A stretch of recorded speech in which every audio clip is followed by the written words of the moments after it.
Hello, how's everyone doing? Good? Okay, great. So, actually, didn't get a clicker this time. This is something new. I'm trying something new here in Serbia. I've got a mouse, because apparently I vibe coded my presentation last night. So, is anyone familiar with vibe coding? Yeah, oh yeah, there's a couple of engineers here, so that's amazing.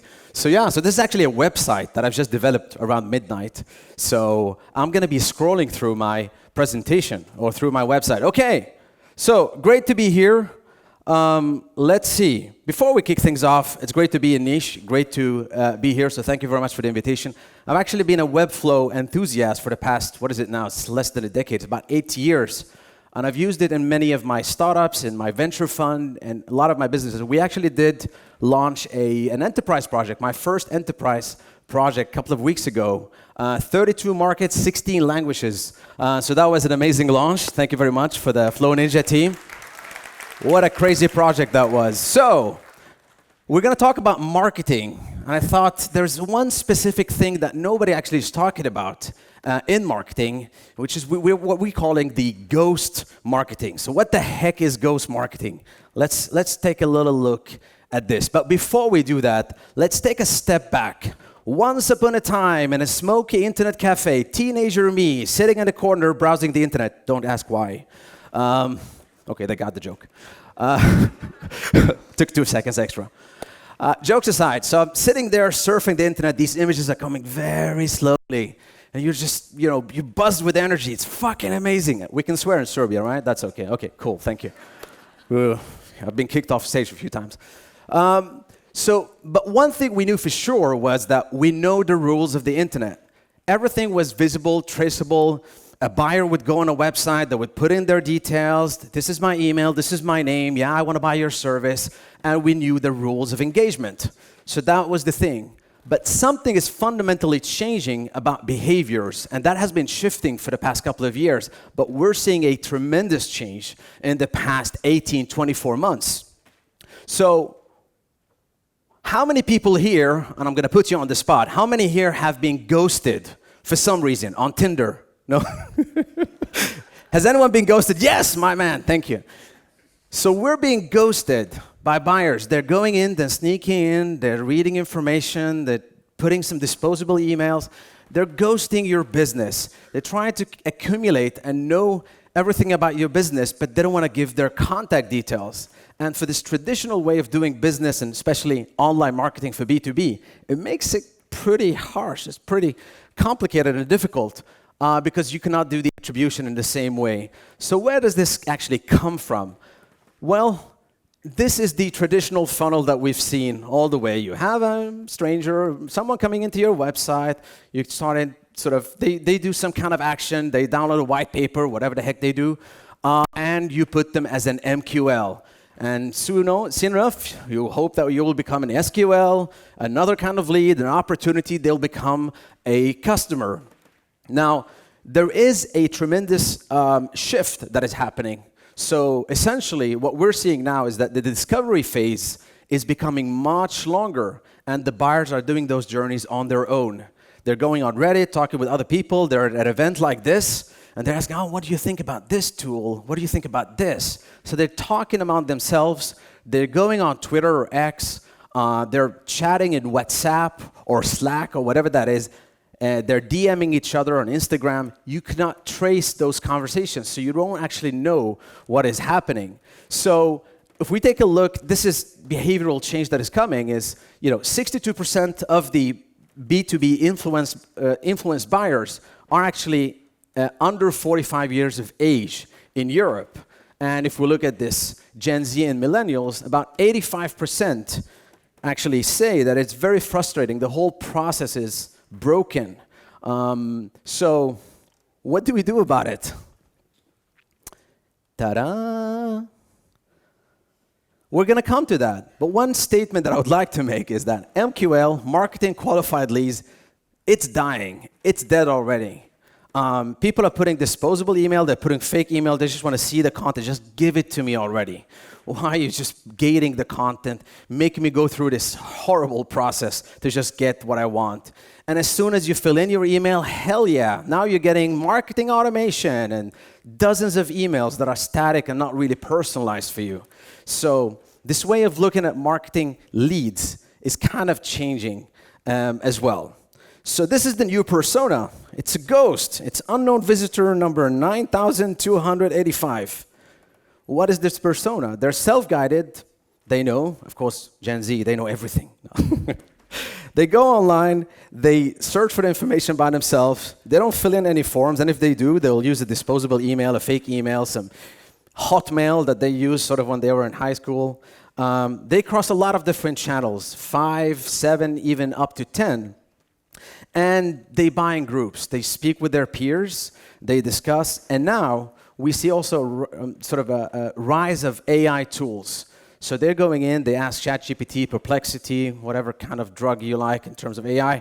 They go in and just ask a question. And many of those activities are not traceable for you. So that is actually quite a change. I don't know if you guys have seen the Apple announcement a couple of days ago on the iOS 26. So this is a new feature coming to iPhone. I know, Android users, you've had this for ages. As always, Apple comes a little bit late. But they're predicting this is going to kill cold calling as well. So essentially, when I get a call in the new iOS system, which is going to be rolled out, it's already in developer beta now, but it's going to be rolled out this fall. You don't need to answer the phone. You're going to hear some nice little music, and it's going to say, hey, who are you, and what is your intent? What the hell do you want? And you're going to say, hey, I have a package for you. I'm downstairs. Then it's going to ring for you, because you can see on the screen, it's Urosh, and he wants to sell me something. Okay, hi, Urosh, what do you want? You can see it on the screen. So ghosting is going to become even more normalized moving forward. And as I talked about search, we talk a lot about ChatGPT. It's the frontier. It's sort of the first mover advantage. But there are plenty of tools out there that people are using almost on a daily basis, personally, professionally. And Google is by far the biggest search engine. They're only losing very few percentage points in their market share, but even them are getting freaking nervous. So now when you go on Google, they're implemented Gemini results. Google have worked their ass off to sort of blend the sponsored sort of clicks and links in search results. And now suddenly, because of the rise of AI, they're like, oh, well, let's implement some answers directly at the top. So we're seeing this shift happening, and this ghost persona is actually using conversational AI for discovery. So they're not even sometimes even visiting your website. That's the AI that is doing it. So why are we flying blind? This is what I call the dark funnel, and these are some of the sins that we have. We're putting content behind gates, so you're not allowed to see a certain content unless you fill in your details. We don't really understand what is the intent. What is it that this visitor or buyer is trying to do on our website? We're ignoring them. And I see this with many big enterprise companies. They have this huge list of MQLs, and they're like, oh, I don't know what the hell to do with them. So they're just sitting there in the CRM for quite some time. And of course, management and boards, they're so freaking obsessed with these leads. Like, how many leads did you have? Who gives an F if you're not converting any of those? You shouldn't count on leads. So this obsession, we really need to come away from it. And last but not least is these disjointed journeys. We're really like building lots of landing pages for SEO purposes, and we're optimizing for a bot here and there, but we're not really answering many of the questions that the buyers are looking for on our websites. So how do we solve this now? Okay, the ghost busting framework. 3 things, pretty simple. So first is detect. Try to identify the intent based on signals that you see. What is it that they're doing? What questions are they trying to get answers to? 2, design. Take them on that journey. Take them on the path of finding that answer on your website. And 3, invite them. Let them reveal themselves on their own terms. Let them come out of the darkness. A lot of cartoonish metaphors here. Let them come out and reveal themselves when they're ready for it. So none of this is actually revolutionary, but I have a real story to tell. So working with this very big enterprise company, and we're sort of seeing this shift sort of occurring over the past couple of years. And suddenly out of nowhere, we got an email, and this huge company is saying like, hi, yeah, we have read everything. We're ready to go into negotiation. You can just send us we would like to take a look at your agreement. And we said, wait, what? We've actually never spoken with these people before. It's like, do you have a representative that you've spoken with at our company? No, we have not. But we've been asking around a little bit about you. We've checked the pricing page a couple of times. We've looked at the online demo. We've seen a couple of videos. And yeah, we feel ready. We've made our decision. So going back to this whole sort of discovery phase being prolonged is something that lots of marketeers are really missing because they're stuck into the old ways of thinking. So essentially, this was sort of a wake-up call for us, saying like, okay, what the hell? So if that's one that we actually caught without being anywhere in our CRM, we never met them, never spoke with them at an event, but they've already made the decision of signing with us, how many others have we actually failed to answer their questions? So that gives you sort of something to think about.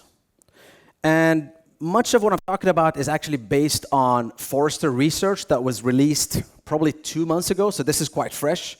And there is a use case or a case study that they've released about this shift in mindset and doing online marketing for B2B. There's a company called Reltio, which after doing this shift in the way they look at discovery and intent, they have 24% faster deals. They've lost 50% less opportunity, and they have increased their pipeline with 20%. So these are tremendous results that any business would like to have. So one thing that is very important to keep in mind is that invisible doesn't mean that they're unreachable. They are there, but they don't want to reveal themselves. They're observing you. They're checking what you're doing on LinkedIn. They're checking the blog post and everything that is coming out of your company, but they're still in their discovery phase. They will come out there. They will reveal themselves on their terms when the time is right and when you've sort of reached that point. So to summarize then, there's a couple of takeaways. Buyers are becoming more and more invisible. It's very hard to track them. MQLs are dead. Stop thinking about leads. Think about buyer journeys. Similar to how we look at online visitor journeys on the website, but think about that buyer. Look at it from their perspective. So behave like a buyer yourself. And with that being said, whip. This is a Webflow event, and Webflow happens to be not just a tool, it is actually a competitive advantage. You can launch things much faster.